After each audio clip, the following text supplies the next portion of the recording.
반갑습니다. 오늘은 예수 그리스도 공과 제 5번째 과인 예수님께서 갈릴리로 간 까닭은 을 함께 살펴보도록 하겠습니다. 이번 과에서 전체적으로 말하고 있는 것은 예수님께서 사역을 시작하시는 것을 왜 갈릴리로 하셨고 어떤 사람을 부르셨는가, 그리고 그 사역의 시작의 기준과 사람을 만나신 기준이 무엇인가, 그러면 우리는 어떻게 어떤 기준을 가지고 살아가야 될 것인가 라고 하는 것들이 전체적으로 말하고자 하는 중심 주제라고 할 수가 있습니다. 말씀은 마태복음 4장 12절부터 20절까지 말씀인데, 저는 설교 시간에는 그 메시지 전할 때는 17절로 할 건데요. 오늘 여기서 말하고 있는 중심 구절은 15절, 16절입니다. 스불론 땅과 납달리 땅과 요단강 저편 해변길과 이방의 갈릴리여, 흑암에 앉은 백성이 큰 빛을 보았고 사망의 땅과 그늘에 앉은 자들에게 빛이 빛이었도다 하였느니라. 예, 아멘.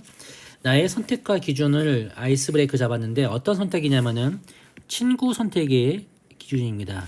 내가 어떤 친구들을 선택하고 있는지 아래 표의 기준을 따라서 이름을 한번 기록해 보세요라고 되어 있는데, 여기 보면 믿음을 가지고 있는가 아니면 믿음이 없는가, 어떤 정도의 믿음의 단계에 있는 친구인가라고 하는 것들 Y축으로 되어 있고, X축은 성격이 좋은가 성격이 별로인가 따라서 이렇게 합니다.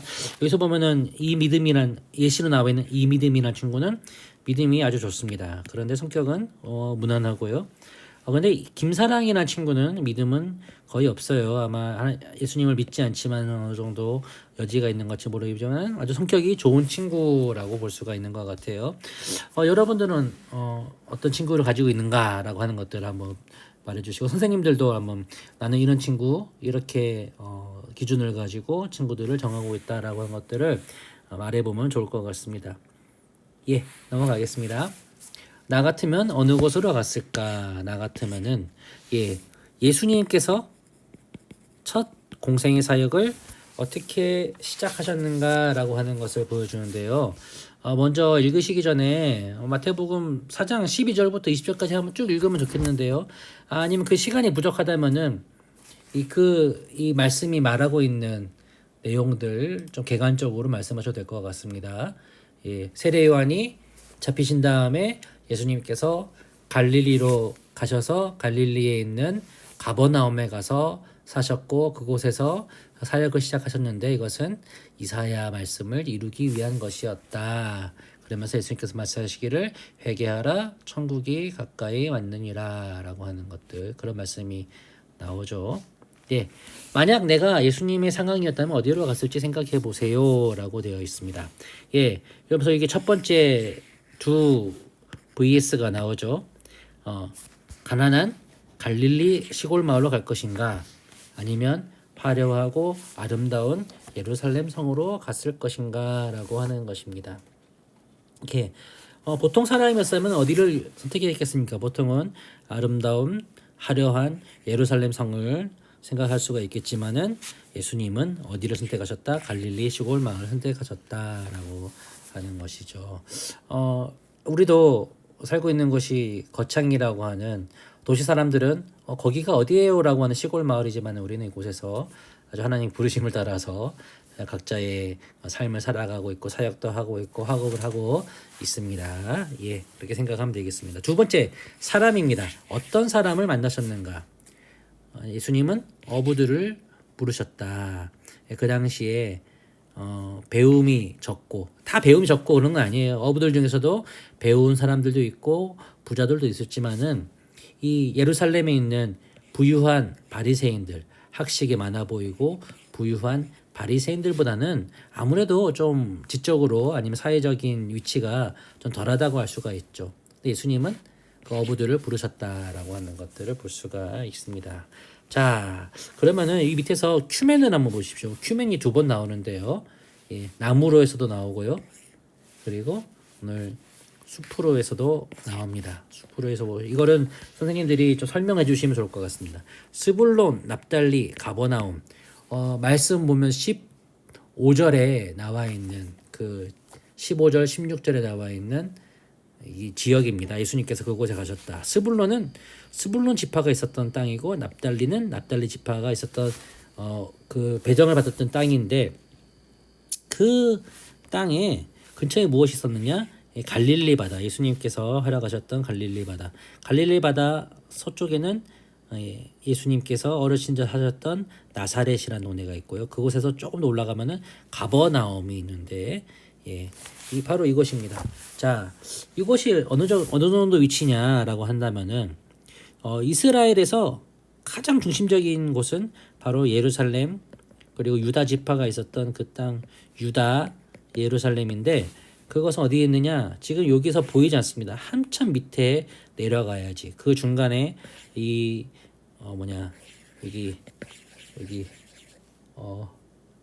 사마리아 지역을 통과해야지만은 갈 수 있는 곳이 바로 이 가버나움 갈릴리 지역이었다. 즉 이 지역은 그만큼 소외된 지역이었다. 예루살렘과 비교할 수 없을 정도로 소외된 지역이었다라고 하는 것을 알 수가 있습니다. 그곳에서 예수님께서는 이 갈릴리 가나안 시골 마을에서 어부들을 만나셔서 첫 사역을 시작하셨다라고 하는 것입니다. 자, 두 번째 나무로 앞에서 봤었던 숲으로를 좀 더 자세하게 보는 겁니다. 만약 예수님이 예루살렘에서 사역을 시작하셨다면 이런 점에서 유리했을 것이다라고 볼 수가 있죠.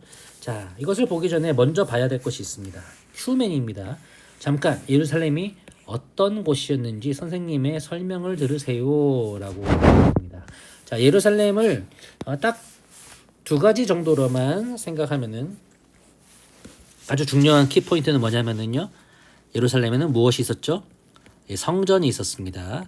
제1성전이었던 솔로몬 성전은 바벨론의 침공 때문에 무너졌고 그 이후에 지어졌던 수룹바벨 성전이 헤롯 왕 때 되어서 증축을 해가지고 아주 헤롯 성전 아주 큰 성전이 지어져 있었고 많은 유대인들이 그것을 자랑스럽게 여기고 있었습니다. 거룩한 도시라고 불리고 있었고요. 그래서 이것을 중심으로 사람들은 예배를 드리기, 성전에 와서 예배를 드리기 원했고 정치적으로, 경제적으로, 종교적으로 아주 중요한 도시였다. 종교, 정치, 경제적으로 그리고 사회의 엘리트들이 다 모여 있는 곳이었다라고 할 수가 있습니다. 자, 이런 예루살렘에서 예수님이 사역을 시작하셨다면 이런 점에서 유리했을 것이다라고 볼 수 있는 것인데 어떤 것이 있을까요? 예수님의 제자 아주 똑똑한 제자들 그리고 많은 추종자들을 거느릴 수 있었을 것이죠. 그리고 그로 말미암아 예수님의 어떤 정치적인 영향력도 커졌을 것이라 볼 수가 있습니다. 정치적 영향력도 적지 않았을 것이다. 결국 어떻게 되겠습니까? 십자가에 달려 돌아가지 않으실 수도 있겠죠. 많은 분야의 많은 사람들이 예수님을 따랐을 것이다라고 할 수가 있습니다. 자, 그럼에도 불구하고 예수님이 예루살렘이 아닌 갈릴리를 선택한 이유는 무엇일까요? 라고 나와 있는데요. 이것은 한마디로 말해서 구약 성경에 구약에 기록된 하나님의 말씀을 이루시기 위해서였다라고 할 수가 있습니다. 자, 이것에서 어떤 것을 볼 수가 있냐면은 이사야 9장 1절 2절 말씀입니다. 제가 한번 읽어보겠습니다. 전에 고통받던 자들에게는 흑암이 없으리로다. 옛적에는 하나님께서 스불론 땅과 납달리 땅이 멸시를 당하게 하셨더니 후에는 해변길과 요단 저쪽 이방의 갈릴리를 영화롭게 하셨느니라. 흑암에 행하던 백성이 큰 빛을 보고 사망에 그늘진 땅에 거주하던 자에게 빛이 비치도다 라고 하는 이 말씀을 이루시기 위해서 예수님은 예루살렘이 아닌 사람이 보기에 아주 좋은 예루살렘이 아닌 어디를 택하셨다? 바로 갈릴리를 택하셨다. 그러므로 한마디로 말해서 예수님은 어떤 분이시다? 자신의 관점이 아닌 하나님의 말씀의 관점을 따라 행하시는 분이시다. 예, 말씀을 이루시는 분이시다. 말씀을 기준으로 하신다라고 할 수가 있습니다. 자, 두 번째 파트입니다. 나무로에서 두 번째 파트. 예수님이 바리새인과 제사장을 선택하셨다면 이런 점에서 유리했을 것이다. 앞에 거랑 비슷하죠. 예루살렘을 사역했으면 이런 점이 유리했을 것이다. 라고 하는 것. 앞에는 지역이라면은 이번에는 사람입니다. 예. 위에는 지역, 사람. 이런 사람들을 선택하셨으면 어떤 점에서 유리했을까? 자, 여기 보면 큐멘으로 한번 먼저 볼까요? 바리새인과 제사장은 어떤 사람입니까? 여기서 그림 보면 두 불이 나오죠. 어떤 사람이 바리새인이고 어떤 사람이 제사장일까요? 제가 봤을 때는 이 왼쪽에 있는 사람이 제사장입니다. 왜냐하면은 에봇 앞에 있는 흉패가 붙어 있는 여러 가지 보석 흉패가 붙어 있는 이 에봇을 입고 있기 때문에 이 사람은 아마 바리새인이겠죠. 바리새인은 어떤 사람이냐? 유대 세 분류의 랍비라고 불리는 사람 중에서 세 개의 당파가 있었습니다. 첫 번째가 바리새인, 그리고 두 번째가 잘 알고 있는 사두개인, 사독이라고 아시죠? 사두개인. 그리고 세 번째가 에세네파라고 하는 사람입니다. 바리새인은 율법을 중요시 여겼고요. 그래서 그것을 어떻게 철저하게 지킬 것인가, 그리고 내세를 믿고 있었습니다. 사두개인들은 내세를 믿지 않고 있었고요. 주로 정치적으로 많은 영향력을 발휘하고 있었던 사람이고, 에스네파는 좀 이 예루살렘 중심 정파에서는 좀 멀어져 있었지만은 하나님 말씀을 이렇게 잘 보존하고 그렇게 약간 강야에서 지내던 사람들이 에스네파라고 저는 알고 있습니다. 그 중에 한 파가 바로 바리새인으로서 율법을 중요시하고 백성들의 존경을 많이 받았지만 예수님께서는 그들이 외식되다라고 행위를 비판하셨죠. 제사장들은 이 성전에서 예루살렘의 성전에서 제사를 주관하는 사람으로서 이 종교 사회였던 이스라엘에서 아주 막강한 힘을 가진 사람이었습니다. 마찬가지로 이들도 권력에 찌들였었기 때문에 이 당시 예수님 당시에 예수님의 그 가르침에 대해서 좀 반대하는 그런 사람들이라고 볼 수가 있습니다. 만약 예수님께서 바리새인과 제사장을 선택하셨다면 이런 점에서 유리했을 것이다라고 하는 것을 어떻게 볼 수가 있을까요? 자, 이런 유력한 사람들이 제자이기 때문에 사람들이 예수님을 다르게 평가했을 것이다. 사람들의 평가가 아주 좋아졌을 것이다. 좋아졌을 것이다라고 볼 수가 있죠. 그리고 지배층의 호감을 받아서 우리 이 엘리트들과 함께하는 예수 저 사람은 아주 훌륭한 사람이다라고 하면서 예수님을 죽이려고 하지 않고 호감을 받아서 어떻게 됐겠다? 십자가에서 죽지 않을 수도 있을 것이다. 사람이 봤으면은 이렇게 아주 좋은 것이죠. 사람의 평가가 좋고 지배층의 호감을 받는, 그리고 죽지도 않는다면은 성공한 삶이다.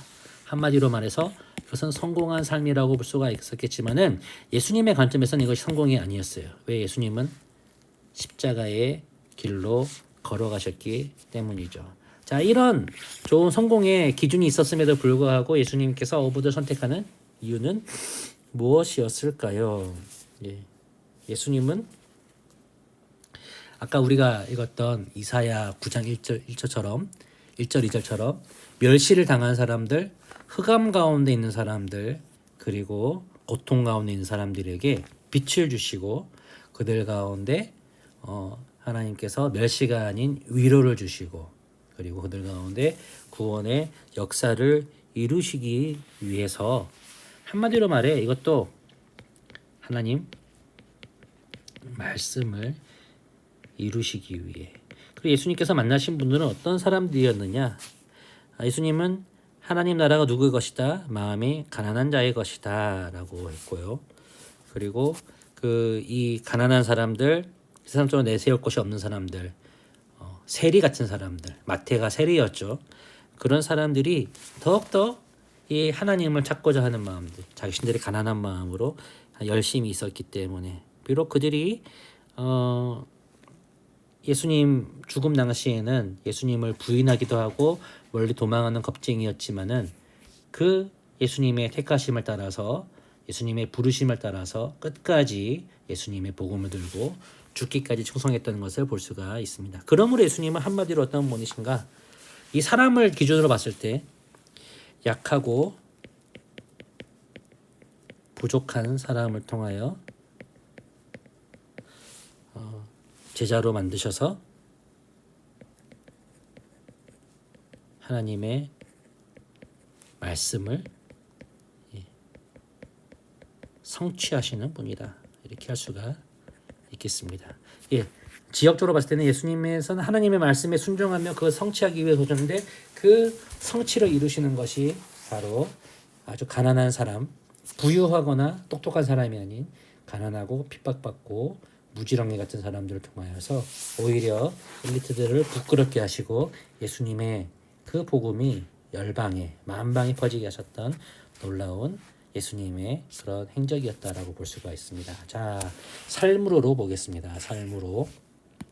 말씀 때문에 예수님께서 갈릴리에서 먼저 사역을 시작하신 가장 큰 이유는 무엇이다? 아까 봤던 것처럼 말씀 때문이죠. 하나님의 말씀을 이루시기 위해서 그렇게 하셨다. 다른 기준이 아니라 세속적 세상 기준이 아니고 하나님의 말씀 기준 때문이었다라고 볼 수가 있습니다. 그렇다면은 우리도 봅시다. 여러 가지 선택을 할 수가 있습니다. 진로를 선택하거나 물건을 구입할 때 우리는 어떤 기준을 가지고 있습니까?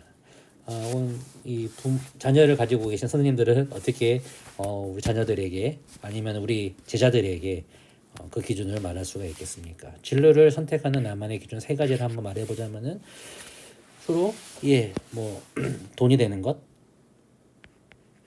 명예 것들을 할 수가 있을 거고요. 혹은 내가 세상을 섬기기 위해서 이 세상 사람들을 섬기는데 봉사를 위해서 할 수 있고요. 또 믿음의 기준으로 보면은 어떤 것이 있겠습니까? 하나님의 영광을 위하여 소명을 따르기 위해서라고 할 수가 있을 것입니다. 자, 물건을 구입하는 기준 세 가지 무엇이 있을까요? 흔히 쓰는 가성비, 가격대 성능비 그걸 할 수도 있을 거고요. 요즘 이런 것도 있습니다. 가심비도 있습니다. 내가 이 가격을 냈는데 심적으로 만족이 되기 위해서는 가성비만 따르는 것이 아니라 어느 정도 가격이 되더라도 그것이 좋은 것을 해야 된다라고 생각할 수도 있을 것이죠. 혹은 실용성 그런 것들을 생각할 수가 있을 것입니다. 그런데 성경의 기준은 무엇입니까? 성경의 기준은 하나님께서 주신 하나님의 기준, 돈과 명예가 아니라 자신 세상을 섬길 수 있도록 하는 것들, 혹은 우리에게 주신 달란트, 혹은 뭐가 있죠? 은사를 따라서 할 수 있는 일들이 있을 것입니다. 하나님께서 우리에게 물건을 구입하는 기준은 무엇일까? 하나님의 기쁘신 뜻이 무엇인가? 그렇죠. 내가 이것을 통해서 먹든지 마시든지 무엇이든지 하나님의 영광을 위하여 하라. 나의 만족만이 아니라 이웃을 섬기기 위한 그런 행동이 되어야 된다라고 하는 것들을 말해줍니다. 자, 이런 우리가 이렇게 사역이라든지 아니면은 그뿐만 아니라 물건을 구입하거나 내가 무엇을 하든지 우리가 어떤 기준을 따를 것인가라고 하는 것은 우리 믿는 자에게 항상 물어봐야 하는 기준이 될 것입니다. 그 기준을 오늘 이 예수님께서 이 갈릴리 지역에서, 예루살렘이 아닌 갈릴리 지역에서 아주 똑똑하고 사회적 명망이 있는 바리새인이나 제사장이 아닌 어부들을 베드로, 안드레, 야고보, 요한 이 어부들을 처음으로 부르셨다고 하는 것, 그 기준은 무엇인가? 그것은 바로 말씀이다. 하나님의 말씀을 따라, 바로 성경의 기준, 하나님의 말씀을 이루시기 위해서, 그 말씀의 주인이시지만은 말씀의 종으로서 말씀을 따라 순종하며, 그래서 우리의 구원을 이루신 그 예수님의 행적을 우리가 따르고 예수님을 닮은 자가 되어야 한다라고 하는 그 기준들을 우리가 함께 살펴보며 학생들에게도 가르치고 또 우리 스스로도 한번 그것들을 잘 새겨볼 수 있는 시간 될 수 있기를 바랍니다. 여기까지 하겠습니다. 감사합니다.